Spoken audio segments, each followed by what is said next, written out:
नमस्ते। आशा करते हैं आप सभी स्वस्थ हैं और कुशल मंगल हैं। आज का विषय हमारा पूरे शरीर पे जमा हुआ एक्स्ट्रा चर्बी, फालतू का चर्बी। ये शरीर पर चर्बी कहाँ से इतना जमा हो जाता है? इसका सबसे बड़ा कारण है असंतुलित आहार, गलत खाना पीना। गलत खाना पीना क्या है? ज़्यादा तेल मसाला, घी, पैक्ड फूड, जंक फूड, मिठाइयाँ, बाहर की तली भुनी चीज़ें, इसे कहते हैं गलत खान पान। ये गलत खान पान है।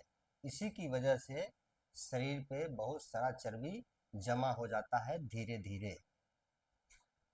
कई बार जेनेटिक्स होते हैं। जेनेटिक्स का अर्थ है हमारे फोर फादर्स, जो अगर सब मोटे मोटे से लोग थे, मेरे पिताजी, हमारे दादाजी, उनके पिताजी, उनके पिताजी, वो लोग भी अगर भारी भरकम थे तो हो सकता है हमारे भी ऐसा हो जाए अगर हमने रहन सहन, खान पान, जीवन शैली को संतुलित नहीं किया, अनुशासित नहीं किया। तो कोई आवश्यक नहीं है कि हमारे फोर फादर्स अगर बहुत मोटे मोटे लोग थे तो हम भी हो जाएं, ऐसा नहीं है। कई बार ऐसा भी होता है कि बढ़ती उम्र के साथ मेटाबॉलिज्म स्लो हो जाता है, धीमा हो जाता है, पाचन कमजोर होने लगता है, तो शरीर में फैट स्टोर होना शुरू हो जाता है। अत्यधिक खाते हैं जो लोग, पसंद का खाना बन गया, बहुत सारा ठूस लिया, उसको ठूसना कहते हैं। शरीर को डस्टबिन बना दिया, उसके अंदर स्वाद अच्छा आया खाने में, बहुत सारा खा लिया, आवश्यकता नहीं थी पर खा लिया। तो जो वेस्ट मटेरियल है वो फैट में कन्वर्ट हो जाता है। लीवर कमजोर होगा तो शरीर में फैट स्टोर होने लगता है, मोटापा बढ़ने लगता है। तकलीफें क्या होती हैं मोटापा बढ़ने से? क्या तकलीफें होते हैं? तो सभी जानते हैं मोटापा एक रोग है। मोटापा एक रोग तब तक नहीं है जब तक आपके दैनिक जीवन की क्रियाकलाप में किसी प्रकार की कोई बाधा ना आती हो। कहने का अर्थ है कि अगर आपके दैनिक जीवन की क्रियाकलाप में, रोजमर्रा के काम काज में अगर मोटापा आपके आरे नहीं आता है, तब तक मोटापा रोग नहीं है। आपको चलने फिरने में दिक्कत होने लग जाती है, उठने बैठने में दिक्कत होने लग जाती है, खुद का शू लेस नहीं बांध पा रहे हैं बैठ करके, पैरों के नाखून नहीं काट पा रहे हैं। मोटापा एक रोग है। तब मोटापा एक रोग है और तब मोटापा लाता है बहुत सारी समस्याएं, बहुत सारे गंभीर गंभीर रोग। थोड़ा सा चलेंगे सांस फूल जाएगा, फेफड़े कमजोर होने लगते हैं, क्योंकि जिस प्रकार से चर्बी शरीर के ऊपर जमा होता है, अंदर भी जमा होता है। थोड़ा सा सीढ़ी चढ़ेंगे, हाफ जाएंगे। थकान, आलस, सुस्ती हमेशा छाया रहेगा। धीरे धीरे घुटनों में दर्द, जोड़ों में दर्द, मांसपेशियों में दर्द। अगर आप बहुत देर तक बैठे रहते हैं, खा लिया, बैठे हैं, कोई शारीरिक गतिविधि नहीं है, कोई क्रियाकलाप नहीं है, तो शरीर में फैट स्टोर होगा, शरीर पे चर्बी जमा होगा। हाई ब्लड प्रेशर की समस्या है, डायबिटीज की समस्या है, हृदय संबंधित रोग, हार्ट अटैक के चांसेस बढ़ जाते हैं। हार्ट अटैक के चांसेस बढ़ जाते हैं। शरीर भारी होगा, साइटिका नर्व की समस्या हो सकती है, आर्थराइटिस की समस्या हो सकती है, ऑस्टियोपोरोसिस की समस्या हो सकती है। तब मोटापा एक गंभीर रोग हो जाता है। लीवर किडनी फंक्शन कमजोर होने लगते हैं।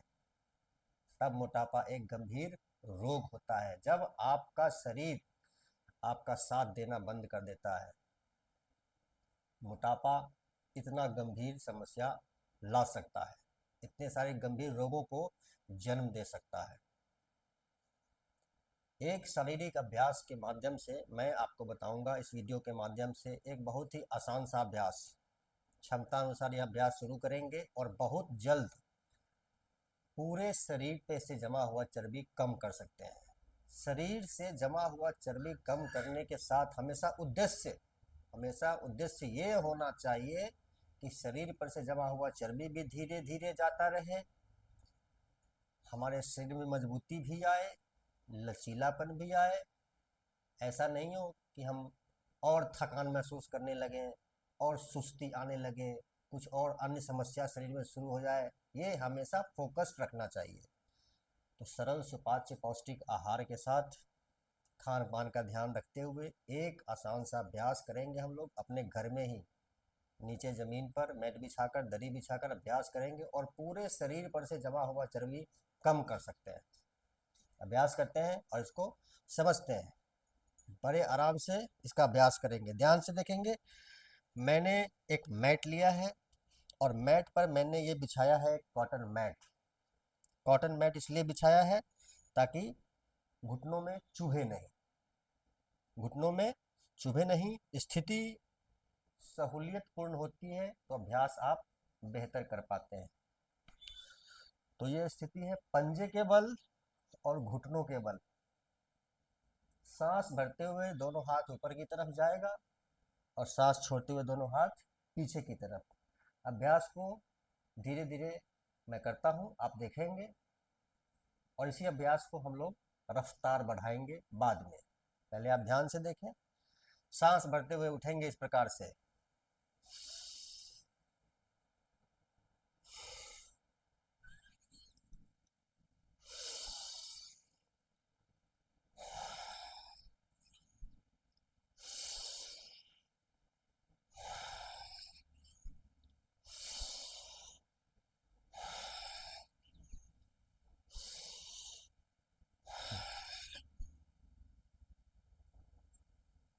मैंने यह अभ्यास किया है शायद 4 या 5 बार।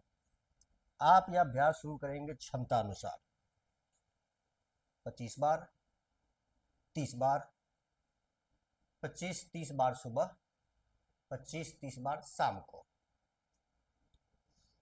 अगर आपको ऐसा लगता है कि मैं तो 50 बार सुबह 50 बार शाम को कर सकता हूँ या कर सकती हूँ, तो 50 बार से शुरू करेंगे। एक सप्ताह तक लगातार 50-50 बार सुबह शाम करें, फिर क्षमता बढ़ेगी। आप 100 बार सुबह, 100 बार शाम को, और क्षमता बढ़ेगी। 100 बार सुबह किया, फिर से 100 बार सुबह किया, शाम को 100 बार किया और शाम को ही फिर से 100 बार किया।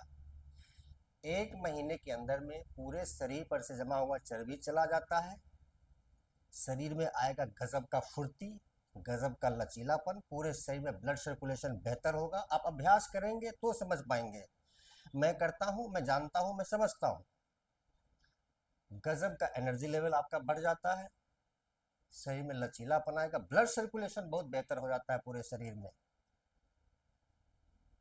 हृदय संबंधित रोग है, एक बेहतर प्राणायाम, एक बेहतर ब्रीदिंग एक्सरसाइज, श्वसन क्रिया आप इसमें कर पाते हैं। जब सांस भरते हुए दोनों हाथ ऊपर लेकर जाते हैं और सांस छोड़ते हुए दोनों हाथ पीछे लेकर जाते हैं, एक बेहतर श्वसन क्रिया करते हैं आप। शरीर में कहीं भी कोई दर्द है, धीरे धीरे वो भी चला जाता है 15 दिन के अंदर। और हमारा उद्देश्य है पूरे शरीर पर से जमा हुआ चर्बी कम करना। तो जैसे जैसे ऊपर से चर्बी कम होगा वैसे वैसे अंदर भी चर्बी कम होता है। हृदय संबंधित रोग, लीवर किडनी से संबंधित समस्याएं, बीपी की समस्याएं, थायराइड की समस्याएं, हार्मोनल डिसऑर्डर, ये सारी समस्याएं इसमें धीरे धीरे जाने लगती हैं। जैसे जैसे मोटापा कम होगा वैसे वैसे रोग जाता रहेगा, बीमारियां जाती रहेंगी। सरल सा अभ्यास है, ज़्यादा से ज़्यादा शेयर कर दीजिए ताकि ज़्यादा से ज़्यादा लोग इस सरल से अभ्यास का लाभ उठा सकें। अभ्यास करिए, लाभ उठाइए, साथ ही मुझे फॉलो करें। यूट्यूब पर देखते हैं, चैनल सब्सक्राइब कीजिए। सबका मंगल हो।